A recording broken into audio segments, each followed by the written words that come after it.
Peace. Peace and welcome to the culture here on the Black Star Network. I'm your host, Farajii Muhammad. Thank you so much for tuning in and being a part of the conversation. Folks, we got a lot to talk about. First, let's talk about some disturbing comments that former President Donald Trump has made as he talks about what he plans to do for his next term to combat violence, saying that he would go as so far as to deploy military in cities that are quote unquote controlled by Democrats. We're going to check in with my brother Shinedu Wakorfor, diversity, equity, inclusion specialist, to get his take on that. Also, later on, can we talk about how the CBC is continuing their fight to call for Rosa Parks to have her first national holiday? If that happens, she will be the first woman in general to have a federal holiday. So we'll talk a little bit about that and how it impacts the culture. And then later, Lenny Kravitz says that black media doesn't support him, as he's been in the music business for over 2 decades now. The black rock and roll star said that, guess what? They just don't love me for black folks.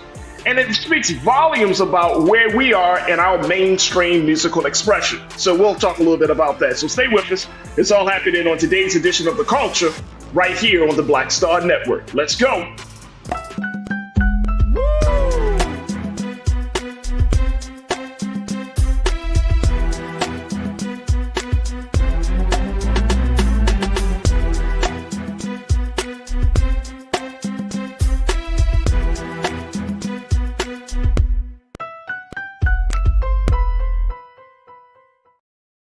All right, folks, welcome to the culture here on the Black Star Network. I'm your host, Farajii Muhammad. Thank you so much for tuning in and being a part of the conversation. Truly appreciate you for being here with us this afternoon.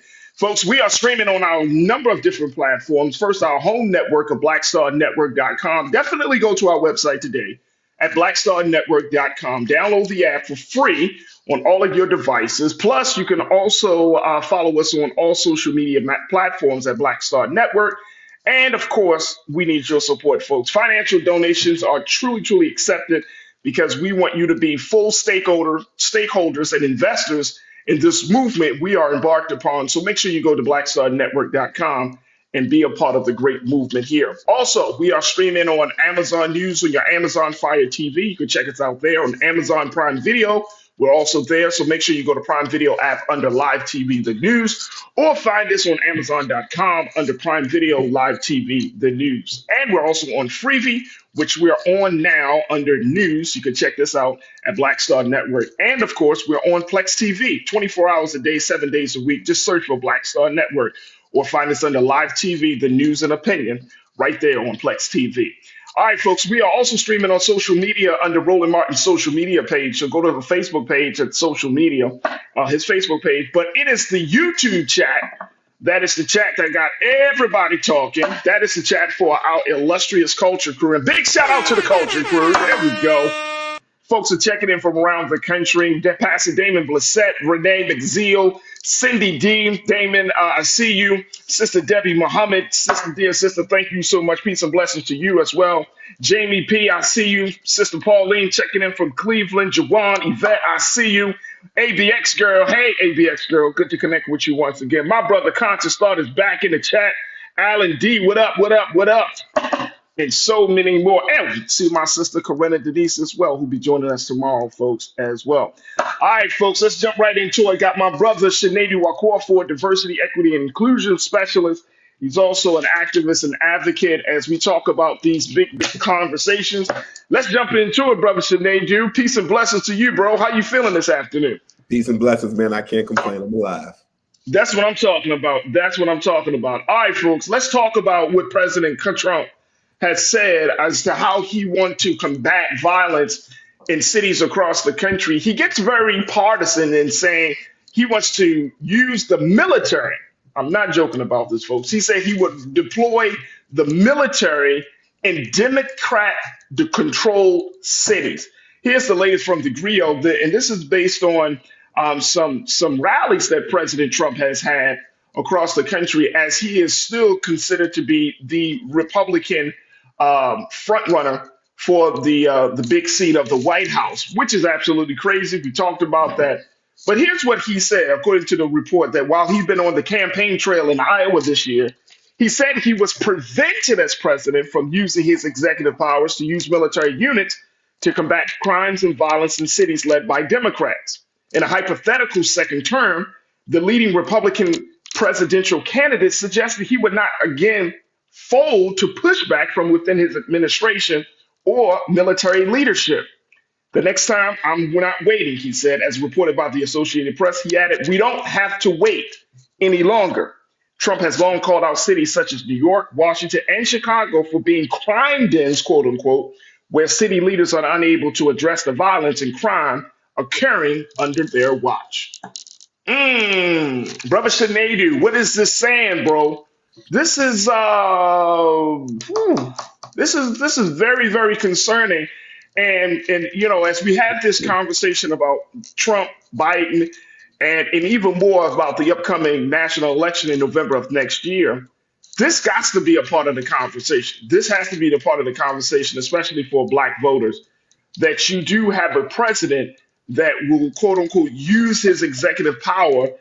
And he got pushed back the last time from military leadership as well to not go as far. But he's hell bent on going as far, bro. What do you make of this? Where was that energy on January 6th? That's my first question. But I think it's very crazy. I think, again, this is, sometimes in our lifetime we don't get to see things happen twice. This man is coming back again. We've seen this before. I think this is very dangerous. I think this is telling that this man believes that the government is a tool that belongs to him, that the military is his. He is not just the commander in chief, but creator and in chief. That's what he believes. Like, I really think he thinks he's a demagogue.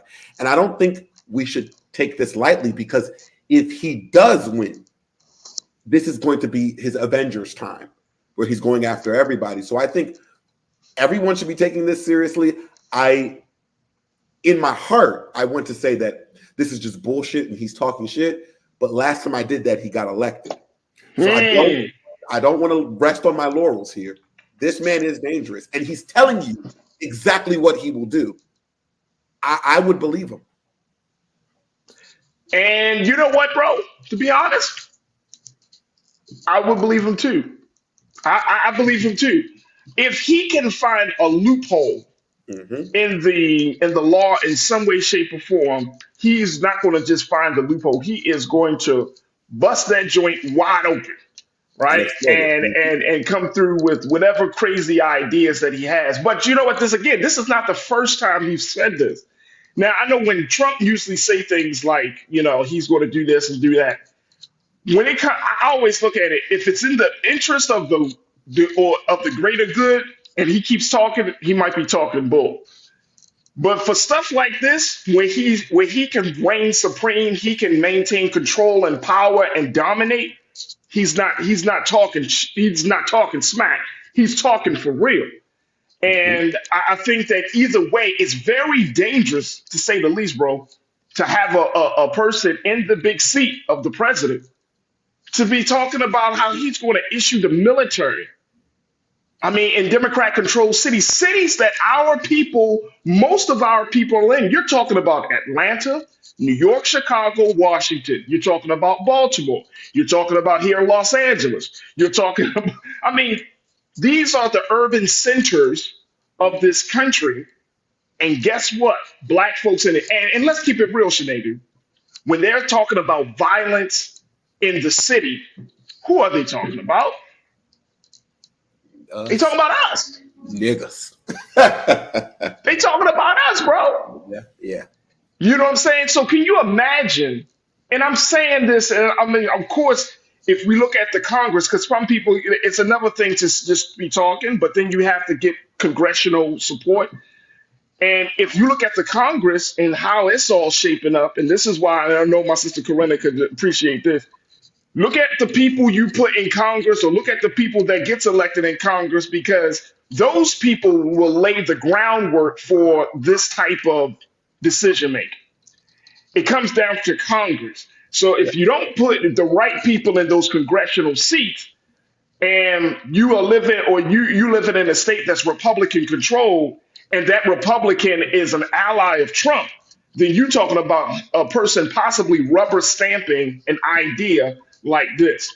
So it's absolutely insane. Look, we're going to take a quick pause. When we come forward, I want to get more of what you got to say around this issue, Brother Sinead, and crew. I want to hear what you got to say as well. Post your comments in the chat on the Roland Martin's YouTube page. And let's continue the conversation on the other side about Trump's promise that he said he would deploy military in Democrat controlled cities once he gets elected, and he is not going to back down this time. What's your take on this idea? Stay with us, folks. We still got a lot to talk about in the first half of the culture right here on the Black Star Network.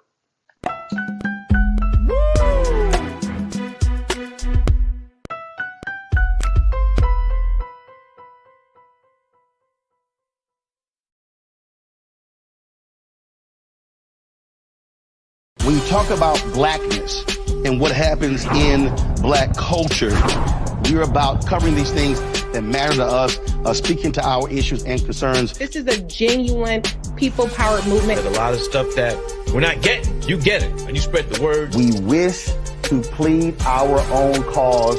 Too long have others spoken for us. We cannot tell our own story if we can't pay for it. This is about covering us. Invest in black-owned media. Your dollars matter. We don't have to keep asking them to cover our stuff. So please support us in what we do, folks. We want to hit 2,000 people, $50 this month, raise $100,000. We're behind 100,000, so we want to hit that. Y'all money make this possible. Checks and money orders go to P.O. Box 57196, Washington, D.C. 20037-0196. The Cash App is $RM Unfiltered. PayPal is R Martin Unfiltered. Venmo is RM Unfiltered. Zelle is Roland at RolandSMartin.com.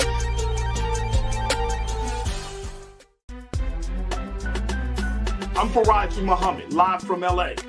And this is The Culture. The Culture is a two-way conversation. You and me. We talk about the stories, politics, the good, the bad, and the downright ugly. So join our community every day at 3 p.m. Eastern and let your voice be heard. Hey, we're all in this together. So let's talk about it and see what kind of trouble we can get into. It's The Culture. Weekdays at 3, only on the Black Star Network. Folks, Black Star Network is here. Oh, no punches! I'm real revolutionary right now. Support this man, Black Media. He makes sure that our stories are told. Thank you for being the voice of Black America, Roland. Stay black. I love y'all. All momentum we have now, we have to keep this going. The video looks phenomenal. See, this difference between Black Star Network and black-owned media and something like CNN. You can't be black-owned media and be scared. It's time to be smart. Bring your eyeballs home. You dig?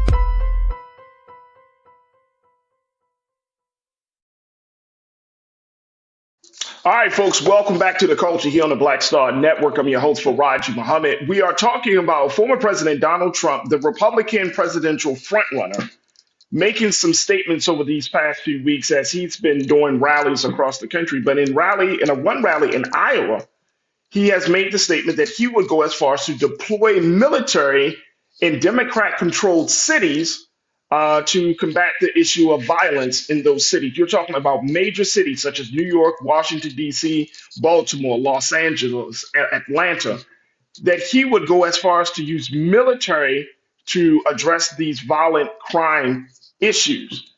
And he said that last time he was held back by his staff and his administration and even some military leadership. However, he said that this time, once he gets based upon his plan to get back into the White House, he said that he is going to move forward without taking any of that advice in consideration. Talking to my brother Sinead Wakor, for diversity, equity, inclusion specialist and advocate and activist, as we look at this whole situation. Now, this is really came, brother Sinead, this came out of a situation in New York City where they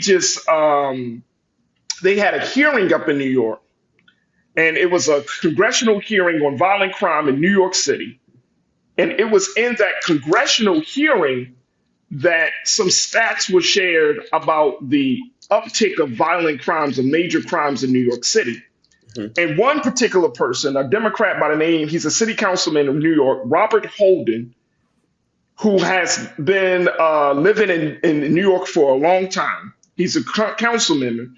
He testified at the special hearing in Manhattan that he's, quote, never seen the lawlessness he's seen today in his lifetime. And as a result of that hearing and as a result of that testimony, conservatives and folks like Trump and others have taken that message and ran with it and has used that as the basis for their campaign and strategy to put it out there that New York City and other Democrat-controlled cities are a real problem. Trump put out a tweet.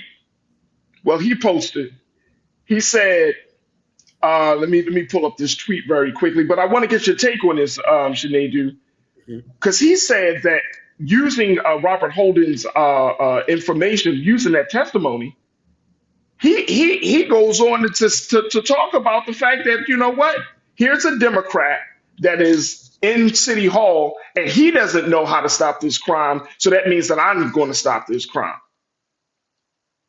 And even though Mr. Holden is right, the stats and the data don't fully support this idea that New York is worse off now than it has been over the past 25 years or any other city. Yes, there has been an uptick in crime, but there are some factors leading to this. But of course, conservatives and Trump, they're not going to go too deep into helping people to connect the dots.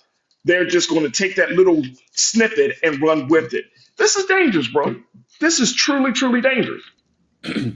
It's very dangerous for a multitude of reasons. For one, if Trump is going to be a Republican, stick to the Republican playbook. Republican is the party of small government.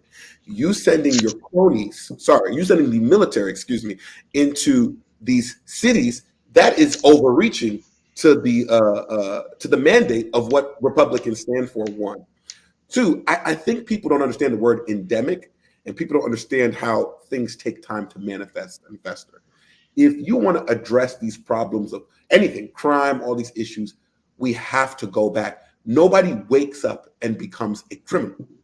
And nobody just wakes up and says, I want to do bad things. And these cities a lot of these cities that we're talking about, whether it be the Chicago or the Detroits or the Baltimores of the world, let's go look into funding sources and how they've changed over the last 10, 20, 30 years. Let's look at corporations and job markets and how they moved out in 10, 20, 30 years. And let's juxtapose that to what was able to move into these cities. Because what I find interesting is as corporations leave, liquor stores and cash checking places are moving in and those things are allowed. So we have to look at, and I don't like this thing of blaming everything on the cities, because what's funny is these same cities that we love to blame, they're so crime-ridden, they are the art and the heart of the country.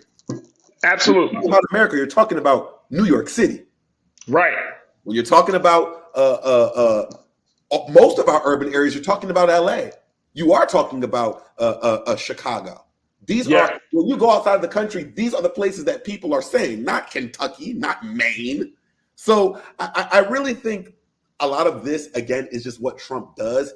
It gets his base riled up because the issue in Republican politics is that there is a major problem. There is a calamity, and here I am to fix it. This calamity was existing when he was in his presidency, and he did nothing about it.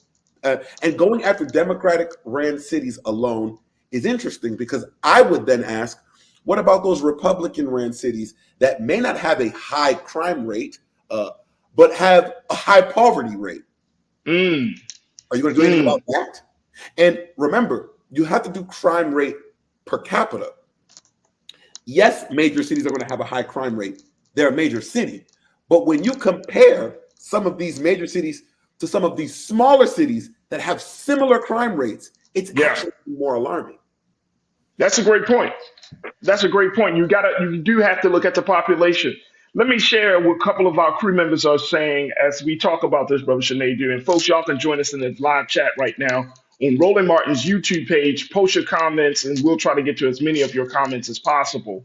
Janelle, my sister, you said, let's talk about Trump as much as possible. Folks seem to have forgotten how horrible he is and misunderstand the threat of a second Trump administration. Yeah. So if y'all want to have this conversation more often in terms of talking about some of these ideas, and some of y'all have been really pumping out, hey, look at Trump, look at this idea that this thing called the Project 2025, look at all of these things that are happening. If we want to have more conversation, personally, I don't mind having conversation, but I don't want to bore everybody by keep talking about Trump, right?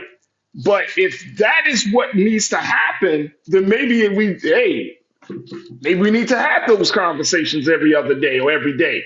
Keep you abreast as to how crazy the situation could possibly get.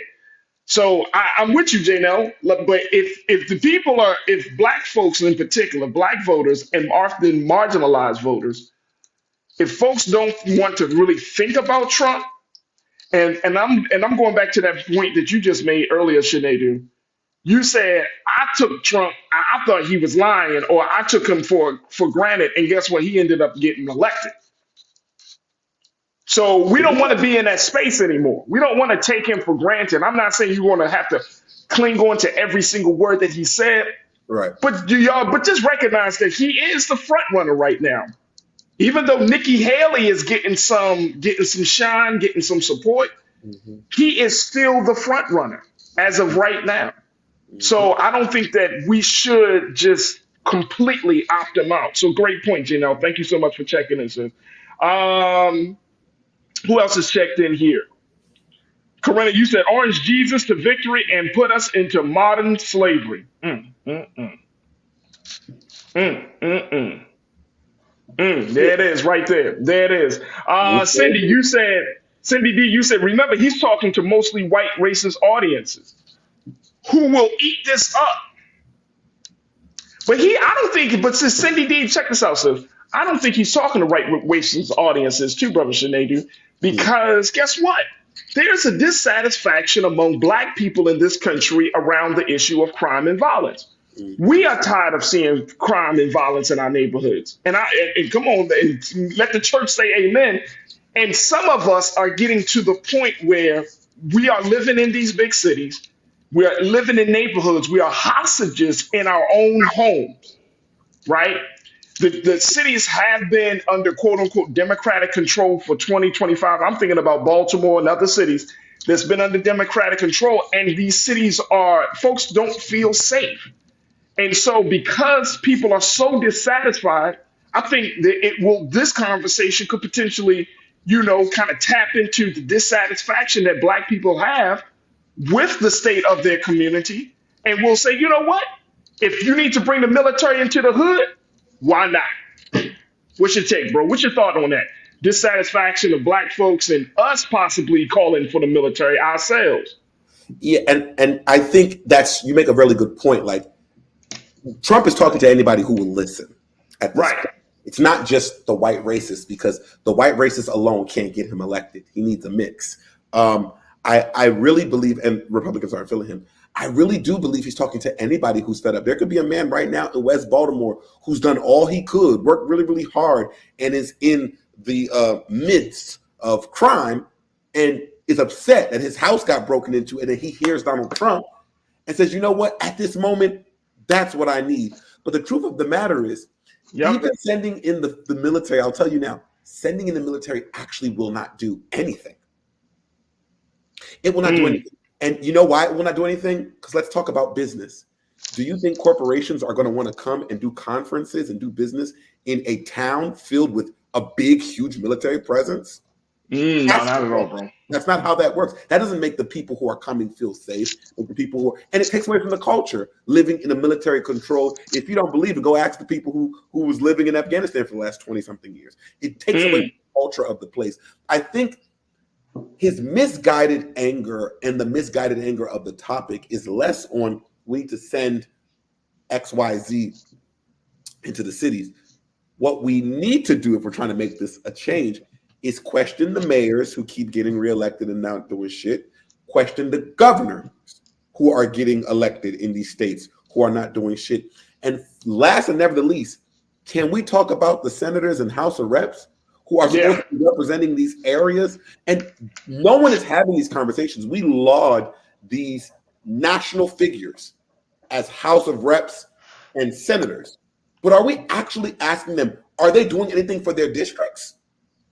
Are any of them doing anything for the places that they're from? And that becomes the question. It's bigger than the federal government actually can't do anything. How about that?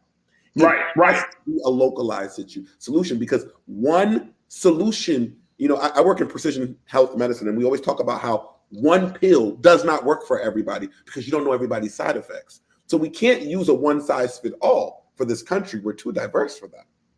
Absolutely. And you got to think about it. If the culture right now, and then we got to take another pause, but if the culture right now, Brother Sinedu, is stop crime at all costs, which has always been a priority for Black America, to stop crime, for us to live in safe and decent neighborhoods. But if this is the culture right now, and it starts to get added because of Trump's rhetoric, it's added because of the pain that we've been feeling. It's added because of the rising crime rates in Democrat-controlled cities. It may lead to a revision of what we saw back in 1994 with the 94 crime bill, where you saw Black people, Black elected officials, Black leaders who asked the White House to intervene at that time in driving down the crime rate in these cities across the country. So yeah, Joe Biden was a part of that process, but guess what? We can't forget the fact that Black men, Black women, Black leaders were also calling for that crime bill to be enacted, to be created, so that way we can try to live it. And sometimes, and I don't think that, that's one of those things that I don't think a lot of Black leaders really talked about and said, you know what, I was a part of that group that called for this, and we made some mistakes. We want President Biden to atone for that, but have we atoned for that? Because there were some Black folks sitting at the table. There were some Black folks that had advised President Clinton at that time, hey, we need something done. There were some Black folks that were sitting there and understood the implications and the consequences of this very broad, sweeping crime bill. So we have to I think it has to check us. We got to take another quick pause. When we come forward, let's continue to have some thoughts about this, especially, folks, when you're talking about in a lot of these major Democratic cities as it stands right now, a lot of their approach and their strategy is more trauma-informed crime prevention. That it's not always lock them up and throw away the key as it has been traditionally and historically, but now it's gotten a little bit more trauma-informed. Let's talk about what was the root cause of the perpetrator being this way and all of those things. And now it may force us to ask the question, is that a good strategy to have? Folks, we'll continue the conversation on the other side. Stay with us. It's The Culture here on the Black Star Network.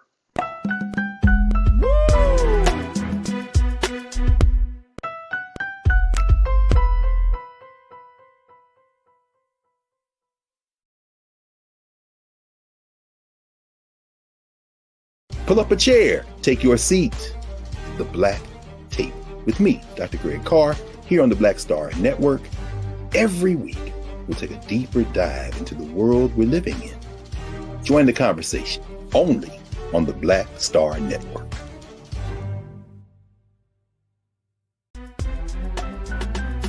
I'm Farajii Muhammad, live from LA.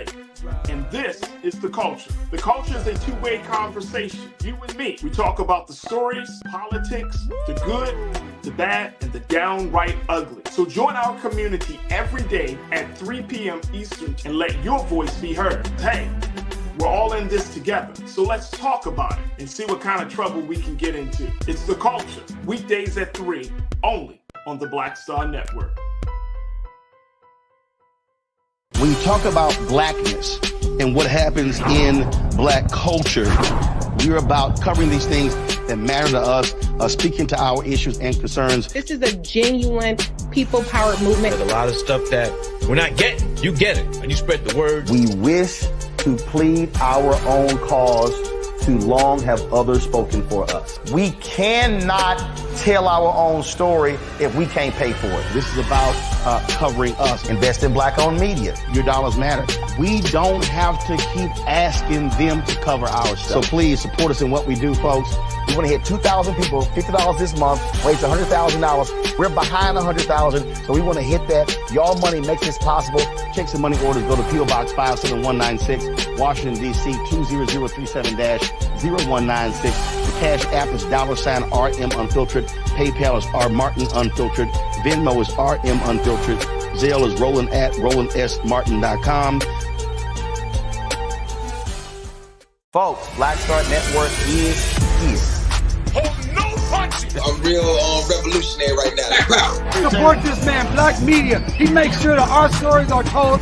Thank you for being the voice of Black America, Roland. Stay black. I love y'all. All momentum we have now, we have to keep this going. The video looks phenomenal. See, this difference between Black Star Network and black-owned media and something like CNN. You can't be black-owned media and be scared. It's time to be smart. Bring your eyeballs home. You dig?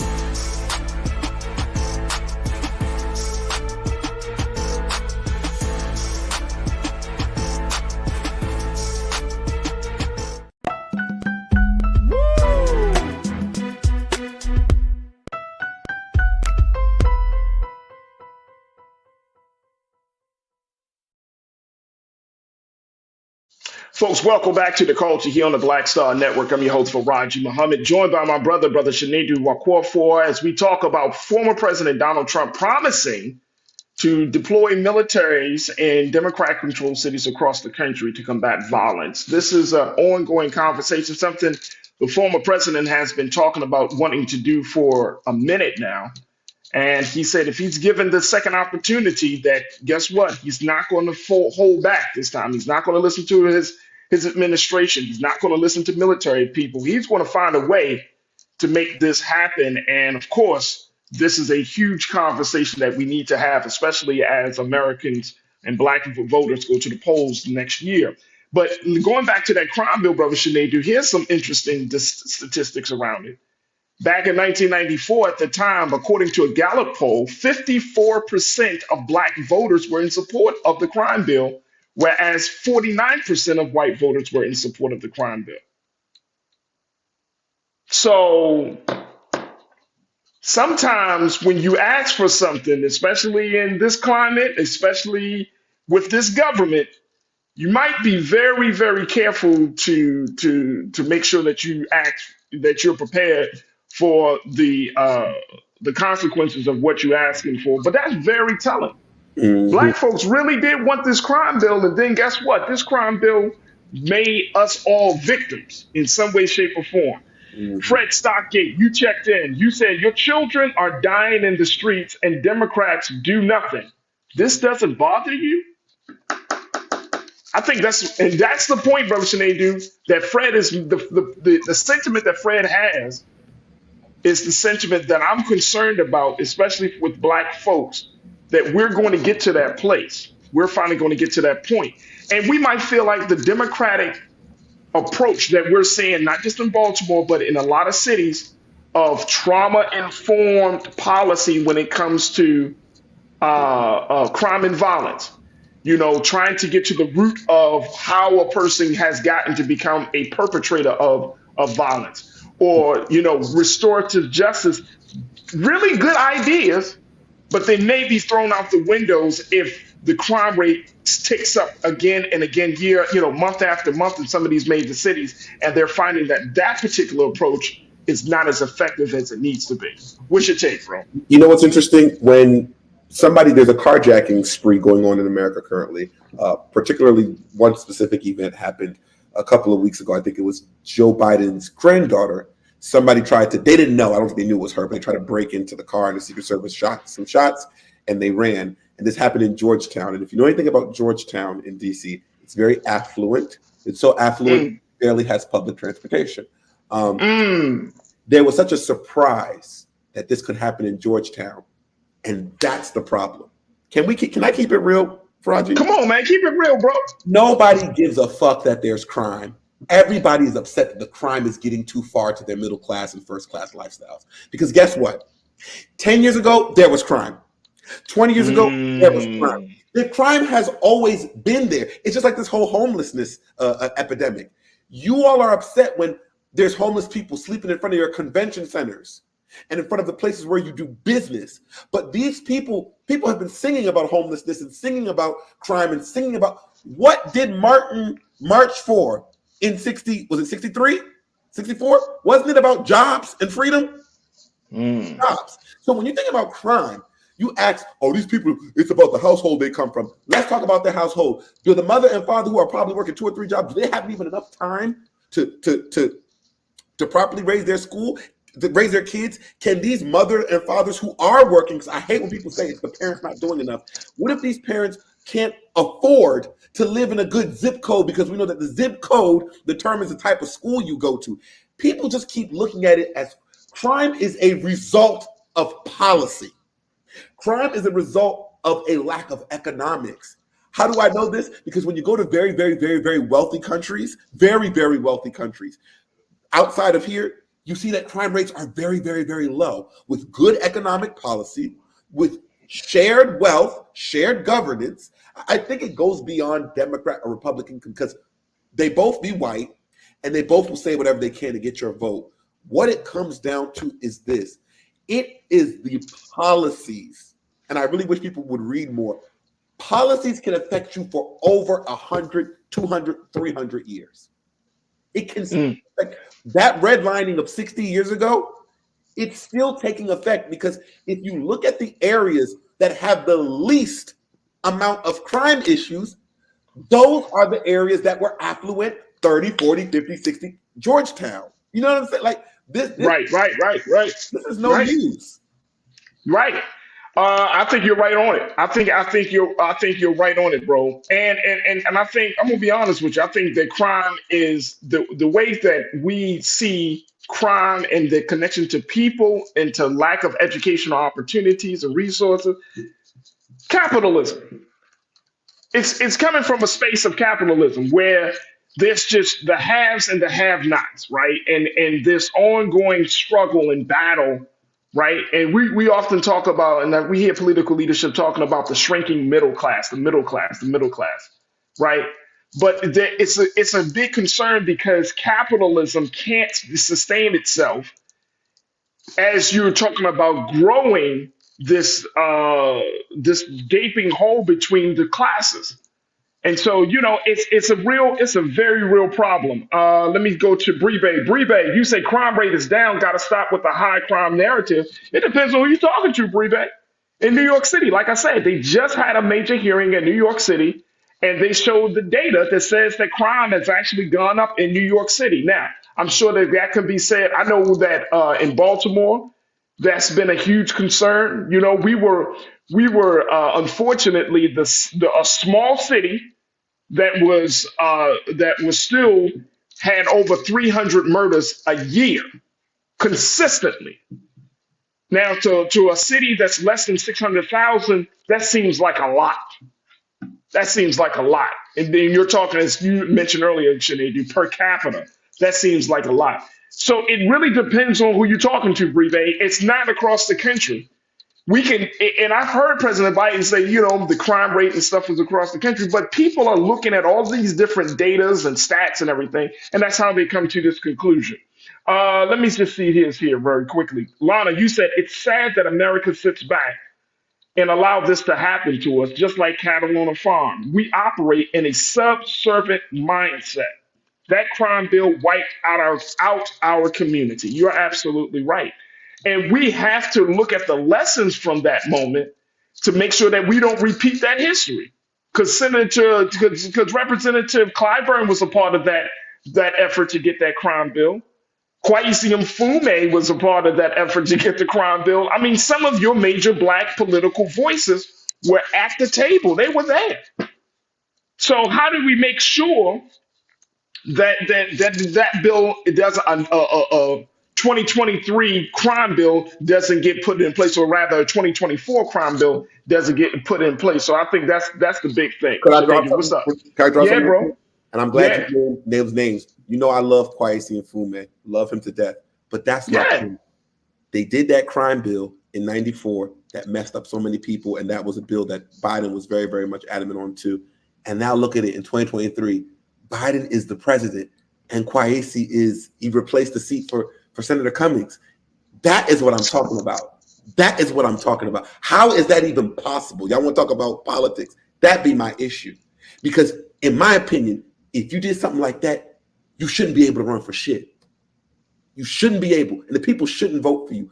But the thing is, we go and get amnesia.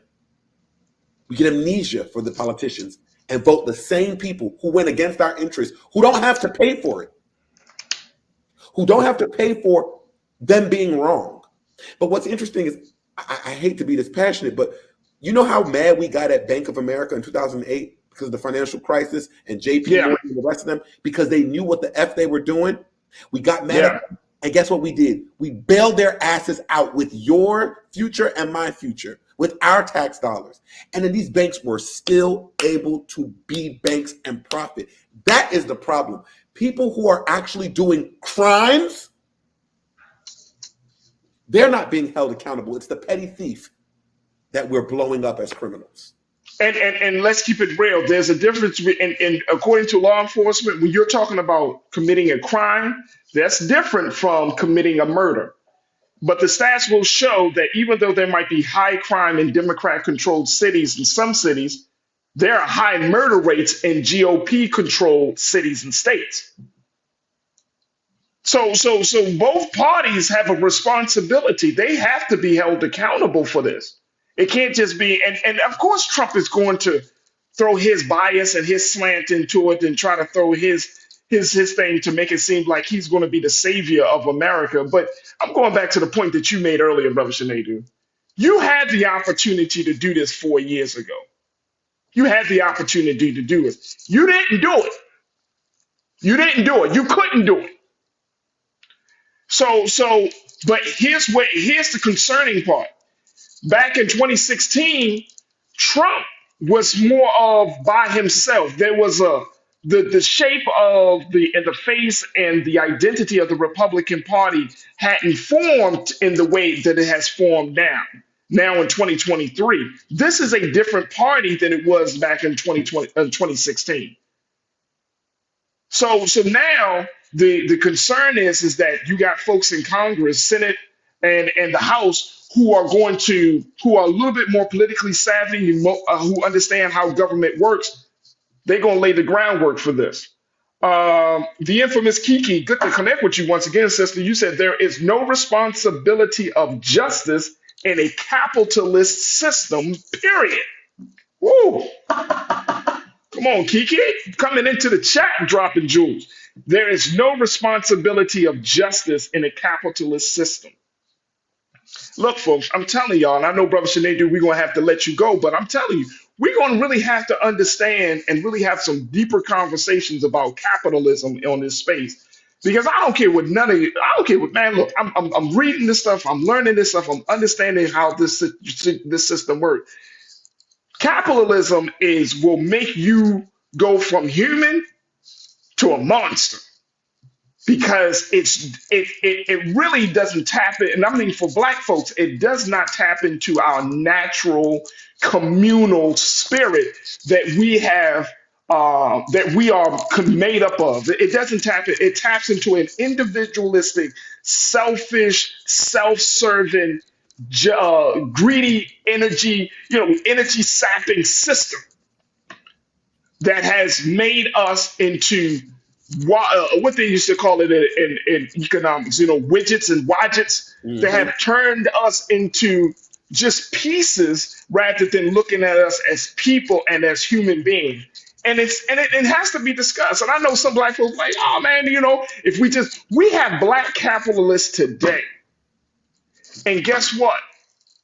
With that thinking, are we better off just thinking about, oh, I'm gonna get mine, I'm gonna make a whole bunch of money? I'm talking about black capitalists, people that just see money as the driving force and they don't understand the power of people.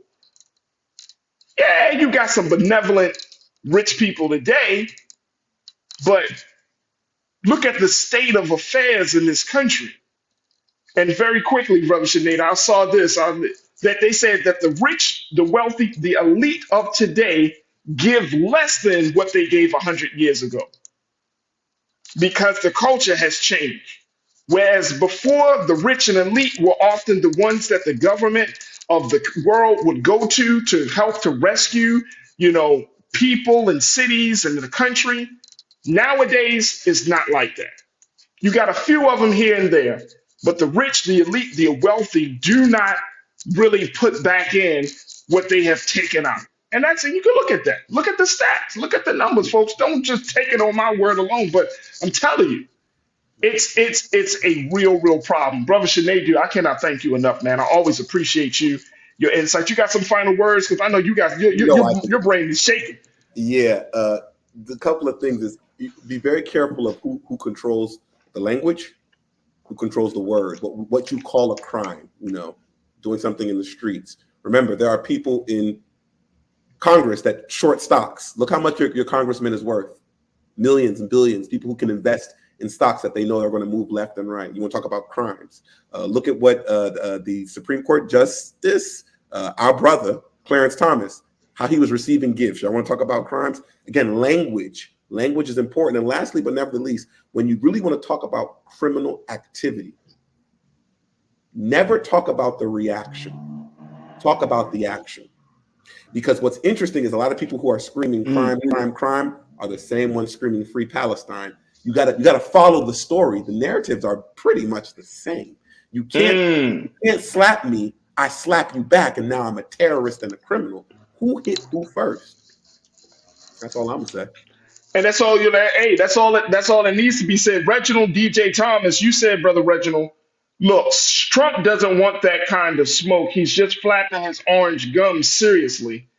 And that may be so, and it may not come from the hands of Trump, but this is the power of influence, that you throw a seed out there, and you may not be the one who kicks it off. But guess what? Somebody in his base, somebody that one of his allies may say, you know what? Even if Trump is not here, I'm going to bring this idea into reality. And that's where the danger starts to come in. See, Trump doesn't have to necessarily be the ones to start things in this country, because now he literally has a hold on the GOP where his people will take people who are more savvy and politically conscious. They will use the idea that he had and make it into a more palatable idea that the American people can accept. And guess what? He just sitting back and he just learning. He just doing his thing. So that's the concern. It's not necessarily about him kicking it off, but now he got a whole base of people that think that his ideas are gold. And guess what, folks? We're going to be the ones that's going to be shortchanged in that's the whole situation. Brother Sinead, I cannot thank you enough. Thank you so much, brother, for your time, your brilliance as always. Make sure y'all follow my brother on social media. And more importantly, make sure y'all tune back into him because he joins us every week here on the show. But brother Sinead, thank you for being so good for the culture, bro. Appreciate you. Peace. Absolutely. All right, folks, we got to take a quick pause. When we come forward, let's talk about Black leadership, how they're looking to change the conversation of history, how the CBC is calling for a new holiday in honor of one of our great matriarchs, Mother Rosa Parks, Queen Rosa Parks, and how they're calling for her to be the first woman to have a federal holiday. My question is, do you think this is a good idea? Folks, we'll talk a little bit about that and a whole lot more on the other side. Stay with us. It's The Culture here on the Black Star Network.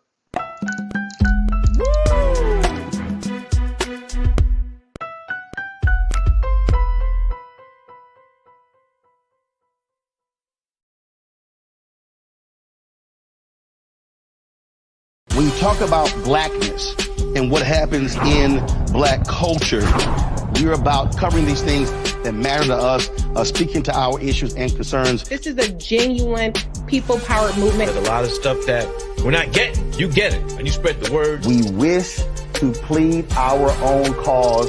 Too long have others spoken for us. We cannot tell our own story if we can't pay for it. This is about covering us. Invest in black-owned media. Your dollars matter. We don't have to keep asking them to cover our stuff. So please support us in what we do, folks. We want to hit 2,000 people, $50 this month, raise $100,000. We're behind 100,000, so we want to hit that. Y'all money makes this possible. Check some money orders. Go to P.O. Box 57196, Washington, D.C. 20037-0196. The Cash App is $RM Unfiltered. PayPal is R Martin Unfiltered. Venmo is RM Unfiltered. Zelle is Roland at RolandSMartin.com.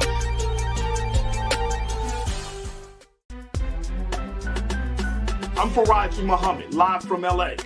And this is The Culture. The Culture is a two-way conversation. You and me. We talk about the stories, politics, the good, the bad, and the downright ugly. So join our community every day at 3 p.m. Eastern and let your voice be heard. Hey, we're all in this together. So let's talk about it and see what kind of trouble we can get into. It's The Culture. Weekdays at 3, only on the Black Star Network.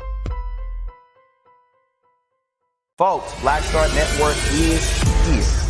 Oh, no punches! I'm real revolutionary right now. Support this man, Black Media. He makes sure that our stories are told. Thank you for being the voice of Black America, Rosa. Stay black. I love y'all. All momentum we have now, we have to keep this going. The video looks phenomenal. See, this difference between Black Star Network and black-owned media and something like CNN. You can't be black-owned media and be scared. It's time to be smart. Bring your eyeballs home. You dig?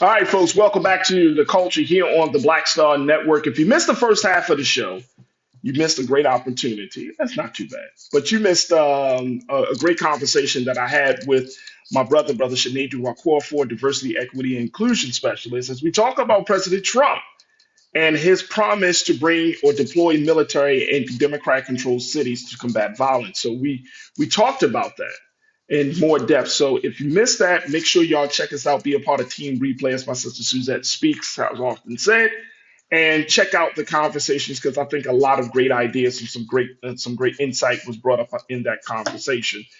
But there is another discussion that I wanted to bring before we talk about Mother and Sister Rosa Parks and how there's an effort by the Congressional Black Caucus to have her being honored as the first woman with a federal holiday. I did want to talk about something, and I don't know if this is on anybody's radar, but it seems extremely weird, very weird to me, that you have one candidate who is actually running for president, and then another candidate who has said that he's not running for president, having a national debate on a major news network. And I'm talking about Governor Ron DeSantis versus Governor Gavin Newsom. Ron DeSantis, the governor of the state of Florida, Gavin Newsom, the governor for the state of California, are planning to have a debate tonight. Have you heard about this, folks? They're planning to have a debate tonight on Fox News, which is going to be moderated by Sean Hannity. My question is why? Now, they've been going back and forth, throwing jabs and, doing what politicians do, right? Who are on two different sides of the spectrum on a lot of different issues. But this is an election season. You are planning to have a national debate between a candidate that's currently running for president and a candidate and a governor who's not running at all. Yo, I feel like I'm in a Black Mirror Twilight Zone episode because this seems like an alternate reality. Why would you have a debate of like this? And there was this story about this, folks, and I'm going to share with you. This is actually happening, and I need y'all to help me understand this, crew.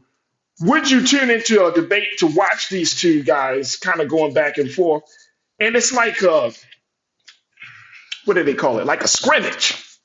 It's like an exhibition. And some politicos are even going as far as to say that this might be good and healthy, especially it might be in the best interest of Gavin Newsom to keep his name out there for the 2028 presidential election. We haven't even got to the 2024 election. How can we think about 2028? I'm really confused about this. Here's the latest around this, folks.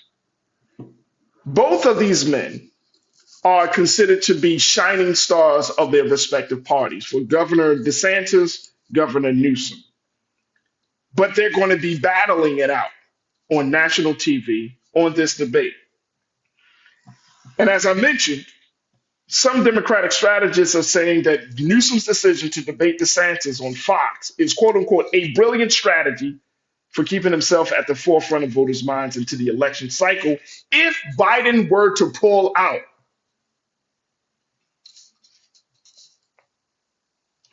But this person also argued that Newsom runs the risk of making himself stale 4 years from now. Now, I want y'all to just let this thing marinate on your brain. We're in this moment, we're talking about this candidate, this presidential debate, this presidential election. And you have this as happening at the same time. Wouldn't this confuse people? And I'm not saying that people are slow, but I mean, seriously, wouldn't this confuse some people? So wouldn't this confuse people to be like, oh, okay, I'm going to, and if you find that this debate, quote unquote, now maybe they're going to do this in Fox Studios. Maybe they're going to not do this in a big, and I'm talking about the physical structure of how they're going to debate. Maybe it's going to be like in a Fox studio, like one side and versus type of thing on Sean Hannity's show. But for what purpose? I thought that the Democrat strategy was to try to get everybody to rally behind President Biden because okay, this is going to be our guy, so we're going to rally behind President Biden. But suppose Gavin Newsom sounds better than President Biden on some things. Wouldn't that throw like a little wrench in that plan? Okay. Then for Governor Ron DeSantis, they said, according to this piece from NBC News, that he is breaking an iron rule of conventional politics, never get in a fight with someone who isn't running. But as he continues to trail former President Donald Trump by wide polling margins and has to contend with former South Carolina Governor Nikki Haley's surge, the matchup offers DeSantis an opening to show Republican voters he can land blows on a Democratic proxy for Biden. What is happening here, crew? I really need some understanding of this. I know we got a lot of politicos in this situation, and I'm trying to really wrap my mind around this. Again, I think this is like if this starts to happen, and this is why I think this is a concerning thing. Then we're gonna take another quick pause. If this starts to happen, where candidates or political leaders say, you know what? We know we got this major situation over here, but I just want to let me do something right here. Let me draw millions of people to watch me for this other situation, so that way they can see that I got what it. I got what it takes. Like the whole thing is supposed to be about, and I'm saying the whole purpose is like we're trying to. it's hard enough to try to get people engaged and involved in this. But then it seems to me that this opportunity, that this whole debate will make it even harder for folks to really get fully engaged in the main battle, which is the upcoming presidential election and all of the upcoming elections that are planned for next year. Am I wrong in thinking this? All right, let me take a quick pause. Then I want to get your take on this. Post your comments in the chat here as we are streaming live on Roland Martin's YouTube page. What are your thoughts about Governor DeSantis and Governor Newsom having a national debate on TV, right, to just spar it out, just to see who can do it? Whereas Governor DeSantis is actually a presidential contender, and Governor Newsom is the governor, but he's not necessarily running for office. But people think he is the next guy come 2028. What do you think could potentially happen in this situation? Post your comments. Let's talk about it some more on the other side. Stay with me. It's The Culture here on the Black Star Network.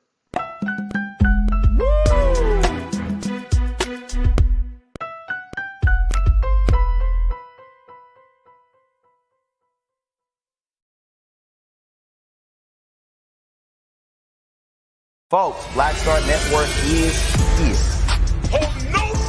I'm real revolutionary right now. Support this man, Black Media. He makes sure that our stories are told. Thank you for being the voice of Black America, Rosa. Stay black. I love y'all. All momentum we have now, we have to keep this going. The video looks phenomenal. See, this difference between Black Star Network and black-owned media and something like CNN. You can't be black-owned media and be scared. It's time to be smart. Bring your eyeballs home. You dig?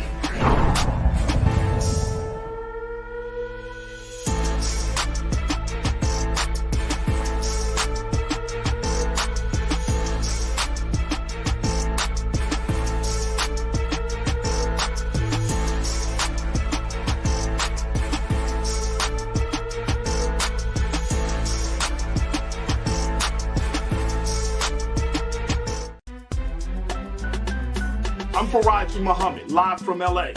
And this is The Culture. The Culture is a two-way conversation. You and me. We talk about the stories, politics, the good, the bad, and the downright ugly. So join our community every day at 3 p.m. Eastern and let your voice be heard. Hey, we're all in this together. So let's talk about it and see what kind of trouble we can get into. It's The Culture, weekdays at 3, only on the Black Star Network.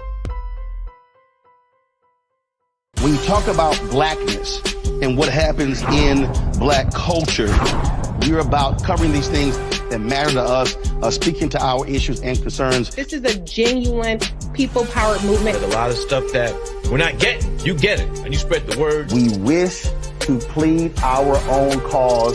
Too long have others spoken for us. We cannot tell our own story if we can't pay for it. This is about covering us. Invest in black-owned media. Your dollars matter. We don't have to keep asking them to cover our stuff. So please support us in what we do, folks. We want to hit 2,000 people, $50 this month, raise $100,000. We're behind 100,000, so we want to hit that. Y'all money makes this possible. Checks and money orders go to P.O. Box 57196, Washington, D.C. 20036-0196. The Cash App is $RM Unfiltered. PayPal is R Martin Unfiltered. Venmo is RM Unfiltered. Zelle is Roland at RolandSMartin.com.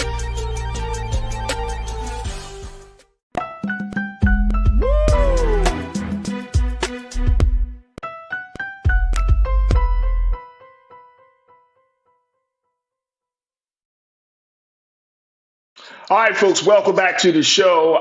Brought up the fact that Governor Gavin Newsom, the governor for the state of California, and Governor Ron DeSantis, the governor for the state of Florida, will be having a debate tonight that's going to be moderated by Sean Hannity. Now, this is basically because of the power struggle and the politics of both of these men. And finally, Gavin Newsom, a couple of, I think maybe like a month ago, had agreed to this debate that I think that Ron DeSantis had been trying to get him to get into. Here's my point on this, y'all. Here's my point on this.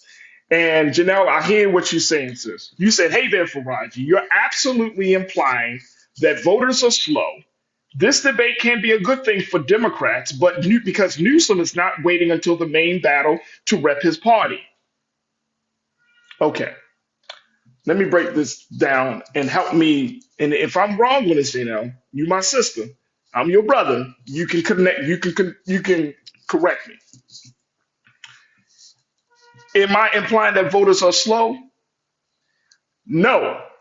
What I am implying, though, is that the political landscape that we're currently in is at a place where we need to keep people's focus on one thing at a time.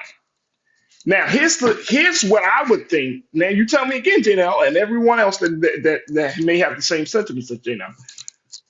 If you find that Governor Gavin Newsom has better ideas, he comes across as being much more fresher, brilliant, all of these great things, right? And you find like this guy's solid, man. Wow. But he's not running for president. He's not one of the people that he himself has even said that he's putting his support behind Biden.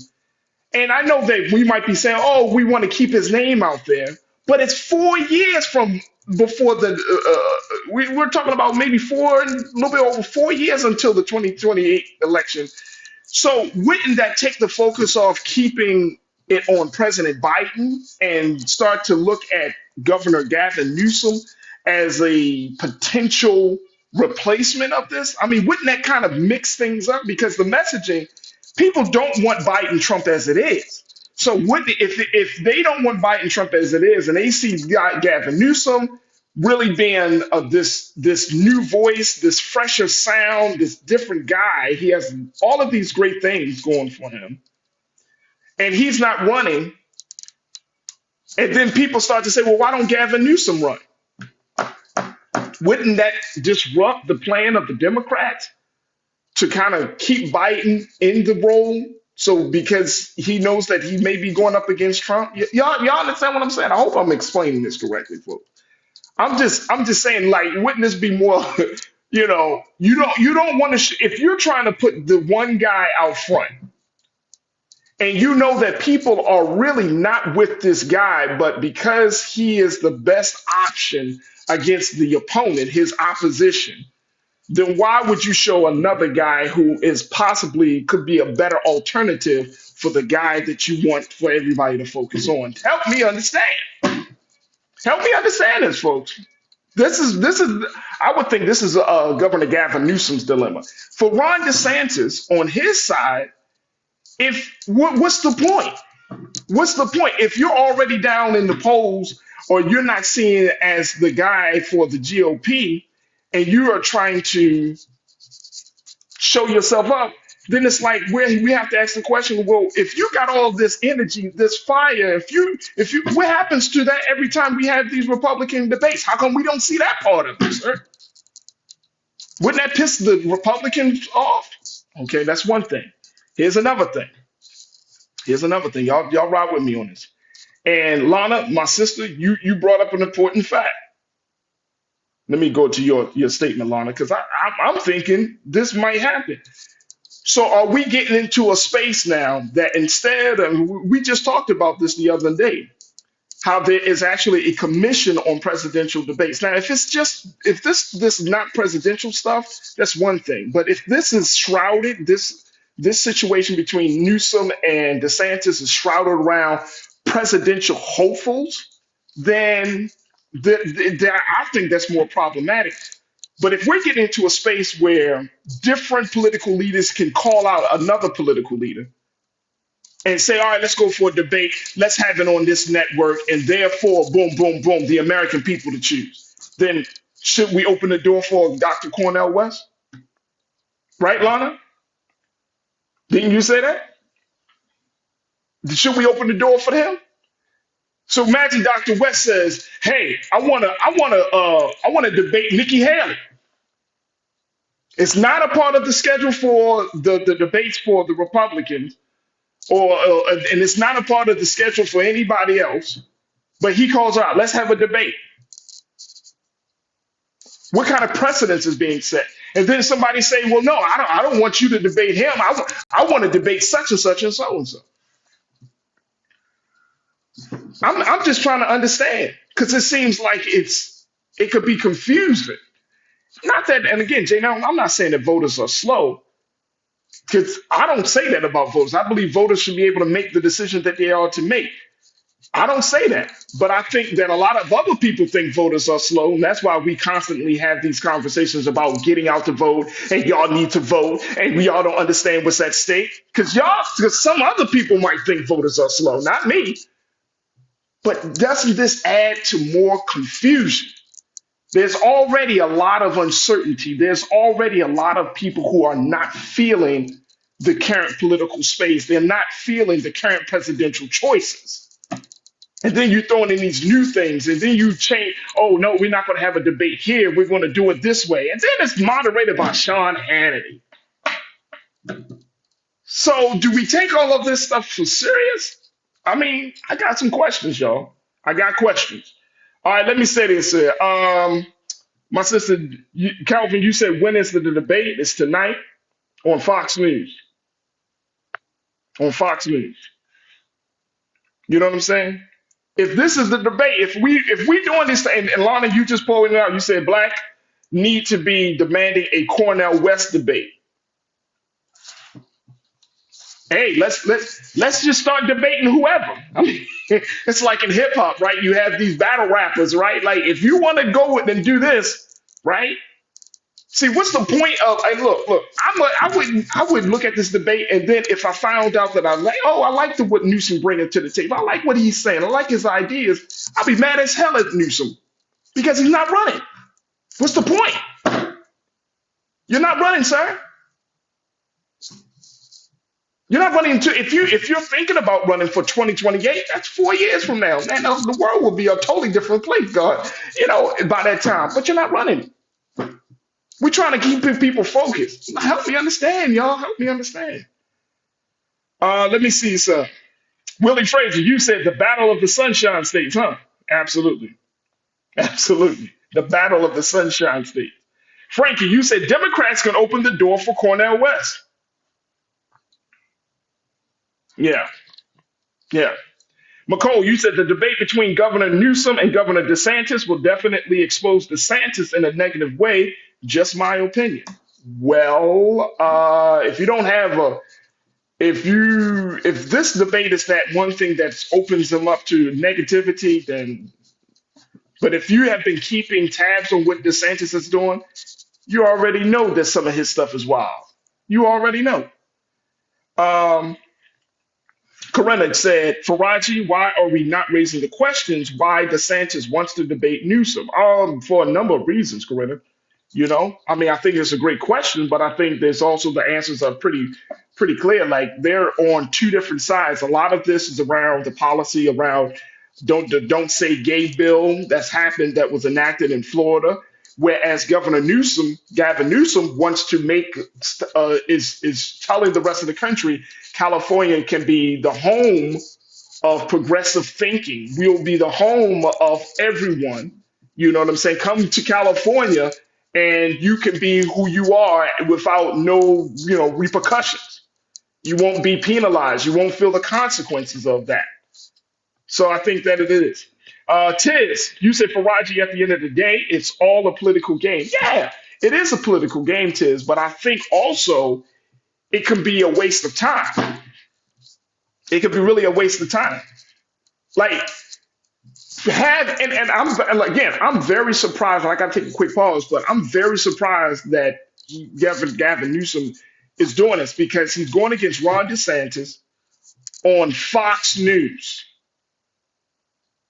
Now, you might say, oh, well, then he's going to be able to go toe to toe, blow for blow. But he's doing it on Fox News, right? So they have their audience. It's being moderated by Sean Hannity, right? So even if he, quote unquote, wins, he loses because it's not done in a way that is unbiased. Janelle, you said every interview or speech Newsom has given has been in support of Biden, Harris, and the Dems. He'll help the entire party needs to prove themselves. 435 seats are up for election. Is that necessary? Does he need to go on Fox News to promote the party? Is that necessary? If that's the case, Janelle, then what is the whole conversation about for President Biden to tout his accomplishments, right? If he's a surrogate, and if he is actually, he's a surrogate for the president, right? What are we having this debate for? Because you already know where he stands. You already know that, but you won't go on Fox News to have that conversation? I just don't see the point. Personally, I don't see the point. Look, I got to take another pause. Ramona J., you said we are given decent choices and candidates.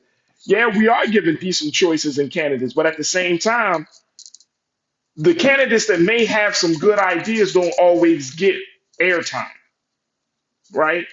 We don't always hear from them. So it's hard for the American people to make a decision about these candidates or to figure out like which candidate really has the best ideas because unfortunately media has its own bias as to how much time they're going to give to each candidate. Tomorrow, folks, I just saw this piece and I was like, we're going to talk about this tomorrow. Tomorrow, I just saw this report about Dr. Cornel West and some of the trials and tribulations of his campaign. And NBC News just did a report about that, just talking about where he is and how he says that his campaign is at an embryonic stage, even though they're not getting, they don't have a lot of money. They don't have a strong volunteer core to help him. He's going from state to state. He's trying to get on ballots. I mean, he's working to legitimize himself in this race. So I think that it speaks. I think it speaks volumes about where we are. But I'm getting back to this debate. If we open the door for all candidates to just kind of do different candidates, it's one thing if it's Gavin Newsom and somebody else is not running for president. But it's another thing. It is like it blurs the lines a little bit. But my concern is if the Democrats said, "Hey, we want people to put their hope, we want people to vote for Biden," then wouldn't the best thing to do is to not make sure that you have a person out there who could potentially take the shine away from the president and put it on themselves? Potentially. Not to say that Gavin Newsom's going to do that, but as a voter, if you're sitting at home and you find that Gavin Newsom is a strong candidate, you're going to raise your voice and be like, why isn't Gavin Newsom running for president and Biden just takes his leave? What is this all about? Unless, and this is not, I'm trying to get no conspiracy theory, folks. Unless they just don't think that the president, as it stands with his health and all of this other challenges, will make it through, and that they need somebody to kind of be there, right? But even that is concerning, to say the least. The folks, y'all make your judgment on this. Y'all tell me, but I don't see this quote unquote working in favor for the Democrats. It may work in favor more of the Republicans, but at the end of the day, will the American people truly benefit from this exchange of ideas? I'm gonna say only time will tell. All right, I got to take another pause. When we come back, more conversation. Stay with us. It's The Culture here on the Black Star Network.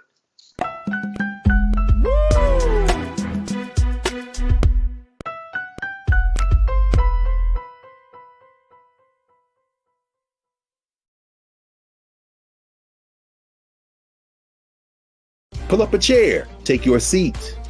The Black Tape with me, Dr. Greg Carr, here on the Black Star Network. Every week, we'll take a deeper dive into the world we're living in. Join the conversation only on the Black Star Network.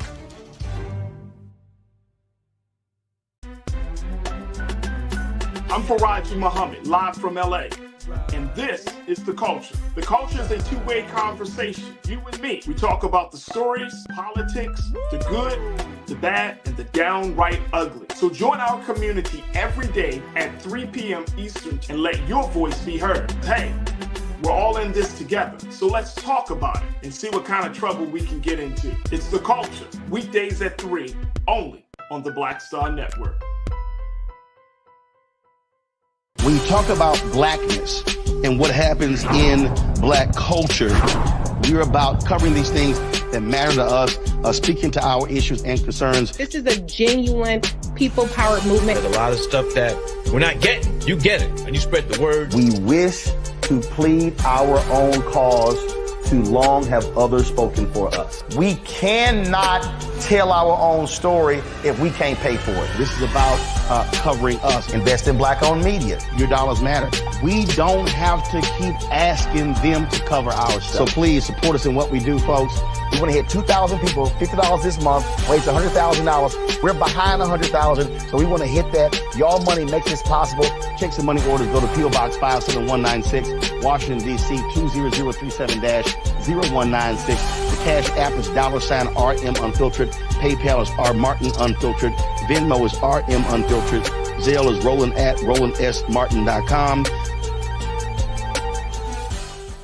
Folks, Black Star Network is here. I'm real revolutionary right now. Support this man, Black Media. He makes sure that our stories are told. Thank you for being the voice of Black America, Rosa. Stay black. I love y'all. All momentum we have now, we have to keep this going. The video looks phenomenal. See, this difference between Black Star Network and black-owned media and something like CNN. You can't be black-owned media and be scared. It's time to be smart. Bring your eyeballs home. You dig?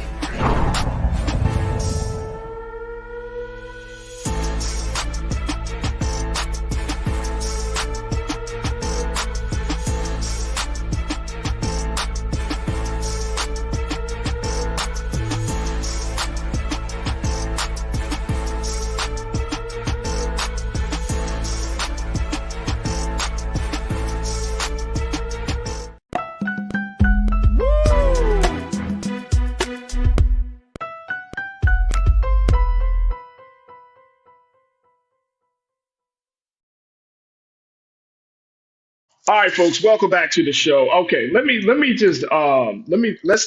just kind of clear something up very quickly because and I'm going to get to some of these other things, but I was reading the chat and I'm listening and I'm reading what y'all are saying in the chat. And let's just be very clear. This is not a presidential debate. So Janelle, I agree. You said this is not a presidential debate, but it's hard not to think that this is not in a presidential context because you have a presidential candidate, a current presidential candidate who is a part of the debate. And you have a potential presidential candidate that's a part of the debate as well. But Janelle, you said it's going to be to debate the issues. Folks don't even get contacted because they're prejudged. Let the people hear the issues. The issues are two different sides. If Governor Newsom serves as a surrogate for President Biden, and Willie, I think you brought this up. You talked about Newsom being charismatic enough to promote the Democratic message without anyone talking about how old Joe is. Okay, so if Newsom is the surrogate of Biden, right, then why is he going toe-to-toe with a presidential candidate instead of going to toe with a surrogate of DeSantis, right? Y'all remember a few months ago, Governor DeSantis wanted to have a meeting with Vice President Kamala Harris about his stance on a number of bills and issues in the state of Florida, and she wouldn't even entertain the meeting. But now, so it just goes to show you, and some of the reasons that she wouldn't entertain that particular meeting is because they said a vice president, a sitting vice president, in this particular context, it would not serve her well to sit down with a governor like a Ron DeSantis, right, in a political space. It doesn't give her any political brownie points, right? So why not put surrogate versus instead of surrogate versus actual presidential candidate? Why do that? Here's the thing. Here's the thing, folks. Why tease me? Right? Why tease me? Right? If you're about to watch a heavyweight bout, right? You want all your attention on the main fighter at all times, especially when you know that the main fighter has a low approval rating. The main fighter has, people are saying that this guy is not it, that this guy doesn't have what it takes to take this country to the next level. This guy is too old. Like he knows all these challenges. Show him. Because if you keep showing surrogates, if you keep showing people that are helping to promote the message, right? Sometimes they might be there to help promote the message, but then they promote the message so well. People be like, well, damn, he should be running. He should be running, right? And I'm just saying, I think it puts Newsom in a precarious position. Maybe the Democrats said, you know what? Maybe the state Democrats for California said, do it. Maybe the DNC even said, go ahead and do it. Do it. Do it. Show the world who you really are. Show the world what we got to offer. But he's not the guy that's actually running. He's not running. So we're going to get our hopes up in a person that's not. I mean, yeah, he got some skin in the game as a governor, but not as a presidential candidate. Willie, you said, well, my answer would be DeSantis is Trump-light. With the policies he's put in place here in Florida, Newsom is going on the opponent's field to try and deliver a blowout on policies. Again, tout that. You don't need I don't think, Willie, you need a one-on-one debate for that. Just go and tout the accomplishments. The vice president can do that. And I hear what you're saying, bro. But the vice president can do that. The president himself can do that. I mean, he's not like completely. He can use any opportunity to tout his accomplishments of his administration. If you want people to say that he got it, let him talk about it. Like say, no, man, no. I don't need nobody to talk for me. Here's what we've done. Why not use that strategy?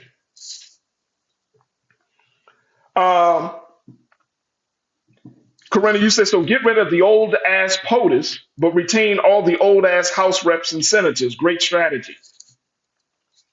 I don't think that's a great strategy because we know how that process goes, Corinna, but I hear what you're saying. But hey, look, I think we're putting so much on Biden that we're forgetting about that other part of the process, of the government process. So therefore, stuff like this happens. But I'm just simply talking about exposure. I'm talking about making sure that you keep people's attention on the main guy, which is for the Democrats is President Biden, right? For the Republicans, they have a whole different set of issues, right? So they're trying to find their identity. But if the Democrats are supposed to be galvanizing around President Biden, then you got to be very, very careful, right? Like, for example, I think President Obama actually kind of served as somewhat of a surrogate. I remember him kind of going on the campaign trail for President Biden. See, for the voters' mind, we know, okay, this is President Obama. He's been in office for 8 years. He can't run for again. Because if he could have ran, then people wouldn't vote for him, right? But he's a safe choice. People still love him, blah, blah, blah. He's the surrogate. But if you have a person that people kind of like, oh, I can possibly see this guy being a contender against Trump, wouldn't that take away from the spotlight on the president? And so I don't know. Y'all can watch it. Y'all tell me. I'll probably try to get into it. But don't get your hopes up, folks, because Newsom is not running. Newsom is not running. How you feel about DeSantis? Look, he's got a lot of work and a lot of ground to cover against Nikki Haley, Trump. He's got a lot of work. So this is just going to be, like I said, this is an exhibition right here. This is just scrimmage. And if we want to talk about the issues, then shit, man, you need to have all the governors up on it. Don't just have the two sparring governors. We need to have a much bigger platform and a much bigger forum before before we do all of this. And Corinna, you said, yeah, it could take away, especially with the civically ignorant folks.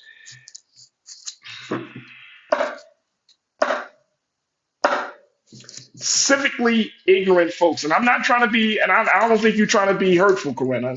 I think you're just talking about for those who aren't politically conscious or in tune, they don't keep up on this stuff. I understand it.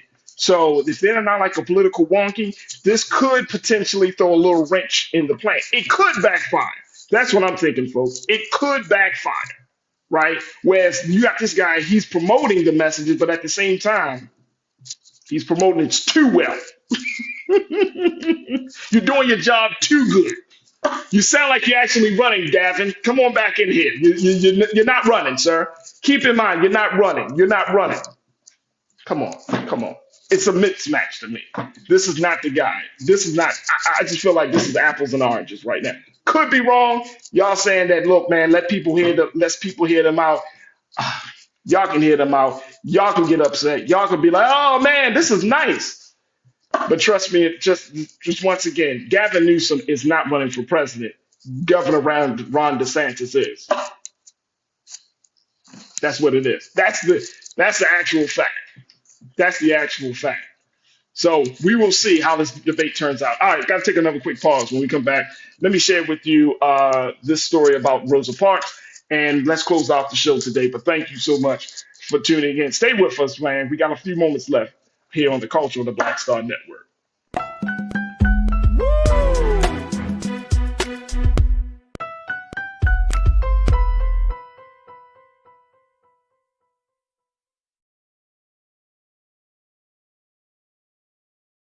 When you talk about blackness and what happens in black culture, we're about covering these things that matter to us, speaking to our issues and concerns. This is a genuine people-powered movement. There's a lot of stuff that we're not getting. You get it, and you spread the word. We wish to plead our own cause.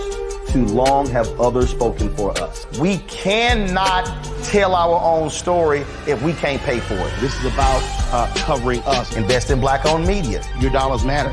We don't have to keep asking them to cover our stuff. So please support us in what we do, folks. We want to hit 2,000 people, $50 this month, raise $100,000. We're behind 100,000, so we want to hit that. Y'all money makes this possible.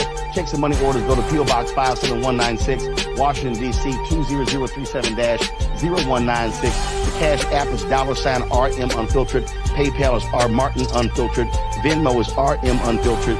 Zelle is Roland at RolandSMartin.com.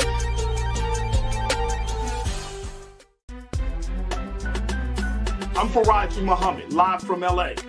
And this is The Culture. The Culture is a two-way conversation. You and me. We talk about the stories, politics, the good, the bad, and the downright ugly. So join our community every day at 3 p.m. Eastern and let your voice be heard. Hey, we're all in this together. So let's talk about it and see what kind of trouble we can get into. It's The Culture. Weekdays at 3, only on the Black Star Network.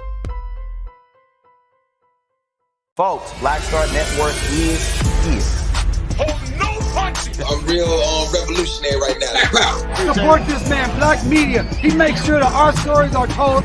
Thank you for being the voice of Black America, Rosa. Stay black. I love y'all. All momentum we have now, we have to keep this going. The video looks phenomenal. See, this difference between Black Star Network and black-owned media and something like CNN. You can't be black-owned media and be scared. It's time to be smart. Bring your eyeballs home. You dig?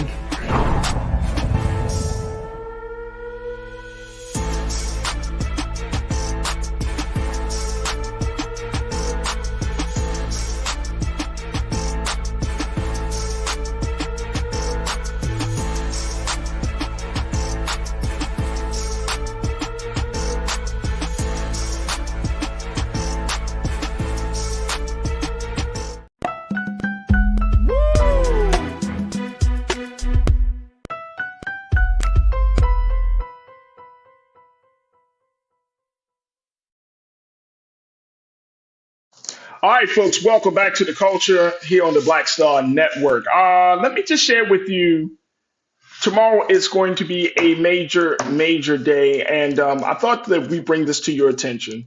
because there's an ongoing effort by the Congressional Black Caucus that they're calling for Rosa Parks to be the first woman that has a federal holiday. That's right, folks, the first woman with a federal holiday. And members of the CBC are continuing their efforts to make Rosa Parks Day a federal holiday to commemorate her arrest on December 1st, 1955. So yesterday, on Wednesday, CBC Chairman Representative Stephen Horsford out of the Democrat out of Nevada, Representatives Beatty, Terry Sewell, the Democrats out of Alabama, Andre Carson, the Democrat out of Indiana, and others held a press conference at the U.S. Capitol to push for the passing of the Rosa Parks Day Act. They said, quote, this Friday, December 1st, will be the 68th anniversary. And I'm looking at the final paragraph there, folks. This Friday, December 1st, will be the 68th anniversary of Rosa Parks' arrest in Montgomery, Alabama, for simply refusing to give up her seat, said Congresswoman Sewell, who called Parks an American hero who stood up for the values that this nation holds dear. Would y'all like to see a Rosa Parks Day? At least we should have some sort of acknowledgement. But here's one caveat I would say about having a Rosa Parks Day, because we kind of play on this thing. She sat down so we can stand up. Okay, that's cute. That's all cute. But here's the thing. Here's the thing, folks. Let's put her actions into a better context. Like, she wasn't the only one that did it. This was a strategy that the NAACP had tried to thought was the best strategy out of a number of strategies. And that Rosa Parks wasn't just some old woman who just happened to stumble upon making history. She was an advocate. She was an activist even at that age. She understood what was at stake. And there are, as I mentioned, there are other folks that actually did it, but it didn't quite catch on until Rosa Parks did it. They did the same strategy. So I want us to put that into the proper context. I think she should be one of the first woman to have a federal holiday. I don't mind that at all. But I think that we should teach the history in its full context so that way people can become empowered by it. But what's your take on this?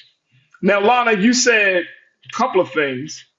Lana, I don't need a holiday. I don't need a statue. I don't need a hairdo law. I don't need a statue. I don't need a coin. I don't need a party. I don't need a concert. I don't need museums. I don't need a new face on a bill. I don't need an insulin shot. I need TV. I don't need TV shows. I don't need a debate. I don't need a bus. I don't need an act. I need jobs. I need laws. I need jobs. I need money. Woo! It's a lot of demands you're putting out there, my sister Lana. But I appreciate you being honest about yourself, where you stand. Absolutely. Absolutely. Monkey Confessions, you said enough with the holidays. They have already turned Juneteenth into a person of color, BIPOC, black, and brown freedom for all day. McCole, you said, I would love to see a Rosa Parks federal holiday. Absolutely. Damon, you said Farajii, correct. She wasn't the only one who took the only one to sit. You're absolutely right. That's right. We don't know that. Some of us don't know that. I'm not saying that none of us, but some of us don't know that. That there have been others who decided to use the same strategy. Because that was a strategy. That wasn't just happenstance, folks. Back in the civil rights movement, this is the beauty of the civil rights movement. And I wish that more of us taught this. I mean, we do. We have like the various scholars who do talk about this. But the civil rights movement was revolutionary because they did come up with ideas and strategies that they put into place that worked, that created social change. They did do that, whether it was the desegregation of buses with our mother and Queen Mother Rosa Parks, whether it was the whole bus boycott. That these were like planned actions that they took. So I wish that more folks really understood that. I wish that was a part of it because they make it seem like she was this. No, she was a warrior. Rosa Parks was not just some meek old woman who just, oh my God. She was a warrior. And she put herself in harm's way. Y'all think about that. She put herself in harm's way.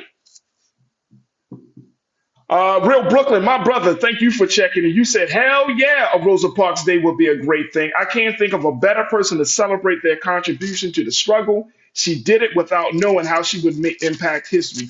And she did it as an older woman, right? Knowing that she was going to go into the hands of men, of white men who would not give a damn about her. But she decided to take that risk. Brother Willie, you said, can we understand that our freedom is tied with their freedom, which is tied with freedom for humanity? Amen, brother. Absolutely.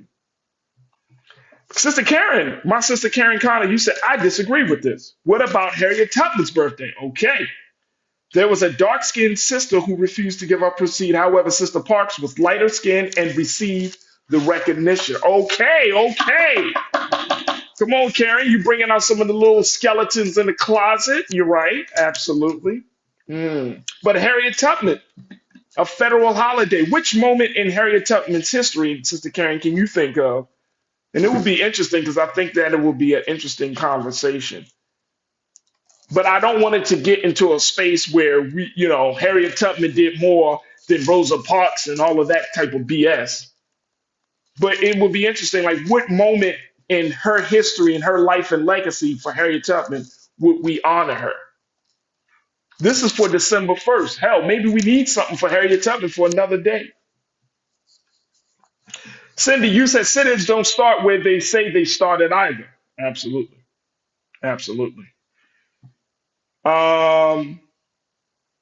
Tiz, you said Ida B. Wells did it before Rosa Parks and fought white supremacy head on. Everybody plays a role, bro. Everybody plays a role. I do not want to get in no conversation as if the matriarchs of the movement, they did less or they did more. We're not getting to that. Everybody played a role in the civil rights movement, and we thank them all for their contribution. Who else is coming in, checking in on this? I see a couple other folks here. Well, it's going to be interesting.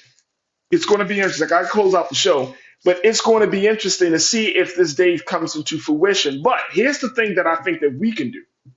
If you want to call your congressperson, your CBC member, to advocate for Rosa Parks Day, we should.